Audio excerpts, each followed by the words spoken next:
ఉదయం వీడియోలో the Simpson's cartoon గురించి మాట్లాడాం. తరువాత నెక్స్ట్ వీడియోలో మీరు జయశంకర్ గారు అయితే అంటే భారత్ యొక్క ఫారిన్ మినిస్టర్ అయితే మీరు కొన్ని అతిపెద్ద సమస్యలను ఎలా పరిష్కరించగలరు అని చెప్పి మాట్లాడాం. సో ఇప్పుడు రష్యా చాలా పెద్ద ప్రమాదంలో ఉంది.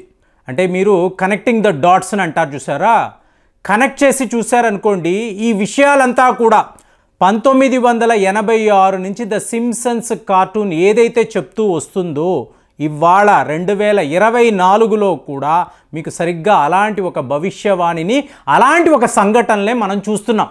ఇప్పుడు రష్యాను బెదిరించగలిగిన రష్యాను ప్రమాదంలో పడేసే పరిస్థితులు ఏమిటి అని చూసారనుకోండి. ఇప్పుడు ఈ హూదీస్ అనబడే తీవ్రవాదులు, వీళ్ళు యామెన్ దగ్గర ఉండే ఒక సెపరేటిస్ట్ గ్రూప్.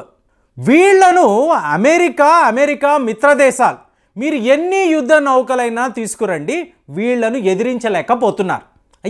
ఎలా కుదురుతుంది అంటే ఒక తీవ్రవాద సంస్థ దగ్గర ఇంతంత పెద్ద ఆయుధాలు ఉంటాయా? ఏకంగా అమెరికా, యూకే, నాటో దేశాలు కూడా వీళ్ళని ఎదిరించలేకపోతున్నారు.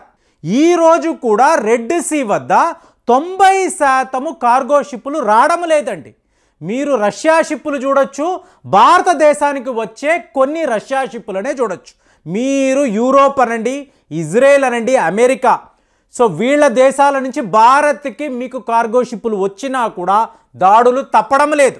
ఇప్పుడు చాలామంది నన్ను అడిగే విషయం ఇది. జెన్కో పికాడి అని అన్నారు కదా, అమెరికా యొక్క కార్గో షిప్, దీని మీద హూదీస్ దాడులు చేశారు. మరి ఆ కార్గో షిప్ని కాపాడడానికి ఐఎన్ఎస్ విశాఖపట్నం వెళ్ళింది.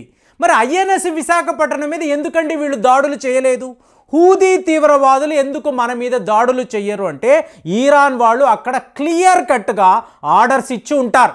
భారత్ మన మిత్రదేశము, వాళ్ళ ఓడల మీద ఎటువంటి దాడులు జరగకూడదు, క్లియర్గా ఇరాన్ వాళ్ళు చెప్పారు. సో ఇప్పుడు మీకు ఏమర్థమైంది? హూదీ తీవ్రవాదుల దగ్గర ఉండే ఇంత శక్తివంతమైన ఆయుధాలు, డ్రోన్లు, హెలికాప్టర్లు ఎవరిచ్చారు? ఇరాన్ వాళ్ళు ఇచ్చారు. ఇప్పుడు క్వెడ్స్ అంటారు, సయత్స్ అంటారు. ఇవన్నీ ఏంటి? Powerful anti ship missiles.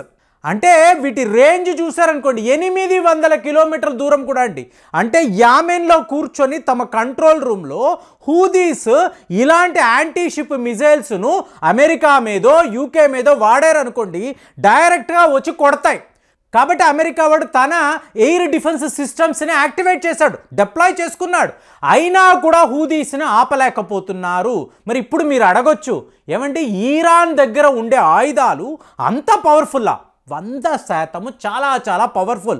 ఇవాళ పాకిస్తాన్ ఎందుకు ఇంతలా భయపడుతుందంటే యూరోప్ యూనియన్లో ఉండే 27 దేశాలను తీసుకోండి, వీళ్ళందరి దగ్గర కూడా ఎయిర్ డిఫెన్స్ సిస్టమ్స్ ఉంటాయి కదా, వాటికి మించిన powerful air defence system Iran దగ్గర ఉందండి. ఎవరు ఇదంతా ఇచ్చారు? రష్యా. సో ఇప్పుడు మీరు ఆలోచించారనుకోండి, అంతా కనెక్టింగ్ ద డాట్స్. 2022 ఫిబ్రవరిలో రష్యాకు యుక్రెయిన్ మధ్య ఒక యుద్ధము స్టార్ట్ అయింది. ఇవాళ అక్టోబర్ 7, 2023 ఇజ్రాయెల్కి హమాస్కి మధ్య ఒక యుద్ధము. ఇవాళ పాకిస్తాన్ ఇరాన్కి మధ్య ఘర్షణ.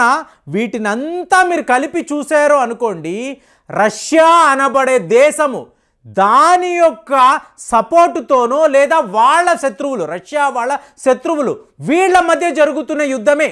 సో ఇది అమెరికా వాడికి వాళ్ళ థింక్ ట్యాంక్కి పూర్తిగా కూర్చొని ఆలోచించారు. ఎలా చూసుకున్నా కూడా మనము రష్యాను ఐసోలేట్ చెయ్యలేము. రష్యా లేని ఒక ప్రపంచము, ఒక యుద్ధము అనేది ఎక్కడా కూడా జరగదు. సో దీనిని వీళ్ళు గమనించారు. ఇక్కడ భారత్ యొక్క గేమ్ ప్లాన్ని మీరు చూసారనుకోండి, మీరు చాలా ఆశ్చర్యపోతారండి. ఇప్పుడు చూడండి, మనము ఇరాన్కి సపోర్ట్గా ఉన్నాం, ఆటోమేటిక్గా మనం రష్యా వైపు వెళ్ళిపోయాం. ఎందుకు? రష్యా ఇరాన్ మిత్రదేశాలు. ఇవాళ ఇండియా ఎందుకు ఈ పని చేసింది? రెండో వీడియోలో మాట్లాడాను ఇదే. మీరు జయశంకర్ అయితే ఏం చేస్తారు? ఏమీ లేదండి, ఈ బ్రిక్స్లో పాకిస్తాన్ని మనం చేర్చకూడదు. సో ఇది చెయ్యకూడదు అంటే మనం ఇరాన్కి సపోర్ట్గా ఉండాలి. రేపు బ్రిక్స్ ప్రెసిడెన్సీ అనేది రష్యా వాళ్ళ చేతిలో ఉంది. సో రష్యా వాళ్ళు కూర్చొని ఆలోచిస్తారు, ఇరాన్ మన మిత్రదేశము, పాకిస్తాన్ వాడేమో ఇరాన్ మీద దాడులు చేశాడు కాబట్టి పాకిస్తాన్ బ్రిక్స్లో ఉండకూడదు అని రష్యా వాళ్ళు అన్నారనుకోండి, ఆటోమేటిక్గా ఇండియా యొక్క గేమ్ ప్లాన్ అందరికీ అర్థమవుతుంది. పాకిస్తాన్ అక్కడ ఉండకూడదు. చైనా వాడే వచ్చి సపోర్ట్గా మాట్లాడినా మాకు ఈ పాకిస్తాన్ వద్దు, ఎందుకు అంటే మా ఇరాన్ మీద పాకిస్తాన్ వాడు దాడులు చేశాడు, పాకిస్తాన్ వాడు అమెరికా ఇజ్రాయెల్ సపోర్టుతో ఇరాన్పై యుద్ధం చేయడానికి ప్రిపేర్ అవుతున్నాడు అని చెప్పి రష్యా వాళ్ళు చెప్తారు. సో ఇదంతా గమనించిన అమెరికా వాడు ఇవాళ ఏం చేస్తున్నాడంటే, ఇలా కాదురా, రష్యాను ఏదో ఒక రకంగా వేసేయాలి. రష్యా వాళ్ళు ఆల్మోస్ట్ యుక్రెయిన్ యుద్ధంలో గెలిచే సిచ్యువేషన్లో ఉన్నారు. 1-2 రోజుల వీడియోలో మాట్లాడాను. మీకు జనవరి 2025 రష్యా వాళ్ళు ఈ విజయాన్ని ప్రకటిస్తారు. యునైటెడ్ నేషన్స్లో ఒక నివేదన ఇస్తారు, మాకు ఇక మీదట యుద్ధముతో సంబంధం లేదు, ఈ నాటో దేశాలు ఎవరు కూడా మళ్ళీ రష్యాను రెచ్చగొట్టకూడదు అని అంటారు. ఇవాళ ఏం జరుగుతుందో చూడండి.